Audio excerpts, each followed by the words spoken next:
Well, tonight's game against the Canucks was eerily similar in certain ways to the previous game the Leafs lost to them 3-1.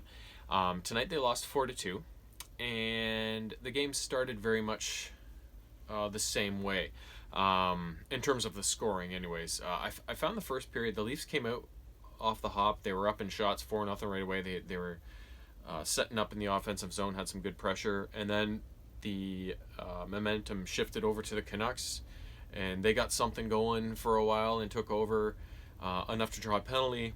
They scored on the power play, just like the previous game. Canucks were on the board first, up 1-0 in the first period. The momentum would then shift back to Toronto afterwards, and it would go back and forth like that for the rest of the period. The Leafs still had an advantage in play over that course of the first period. I think they were the stronger team, and they did get on the board later in the period. Tavares, somebody sent the puck up to Kerfoot kind of at center ice, and he just made a little tip pass and deflected the puck up onto the left wing for Tavares, who was skating to catch up to it. So it was a hard pass that he really had to catch up to. And by the time he did catch up to it on the left wing, there wasn't really much of a play. He was kind of on a sharp angle and stuff. So he didn't have much of a play other than to just shoot it. So he wound up with a slap shot and totally beat Demko short side high in the corner. So it was a really good shot, and one that I don't think the goalie was quite expecting. So just like the previous game, they came back, tied things up. The first period ended 1-1. Unlike the previous game, though, the Leafs in the second period got on the board next and went up 2-1 rather than the Canucks going up 2-1 like the game before. So things were looking good. And the goal in the second period was scored by VC, and it was a really pretty play.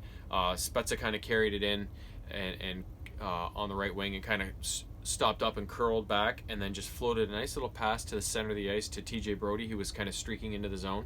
And then Brody just held on to it until he got really close to the net and was really patient with it. And at the last second, just flipped a little backhand pass through the crease to VC, who was sitting there and had an easy tap in. Leafs are up 2-1. And that's the way the second period would end. And at the end of the second period, there was a shift by the Leafs that they were set up in the Vancouver zone for literally 2 full minutes, and we're just throwing the puck around, throwing it on net. And once again, Demko had a really good night, and the Leafs were the stronger team overall up to that point, and could have and should have had more goals at that point, but they went to the break 2-1, and I actually ended up falling asleep in the third period, and didn't wake up to see the end of the game.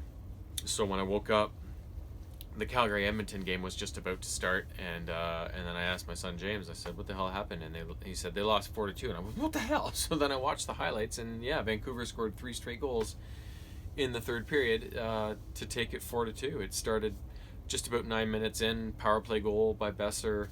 Less than a minute later, they scored again to take the lead 3-2, and then they added another one on in the last 3 or 4 minutes to make it 4-2. Looking at the stats after, it was very similar to the previous game. The Leafs outshot them by a bit. Vancouver had to block more shots, so the Leafs had the better pressure.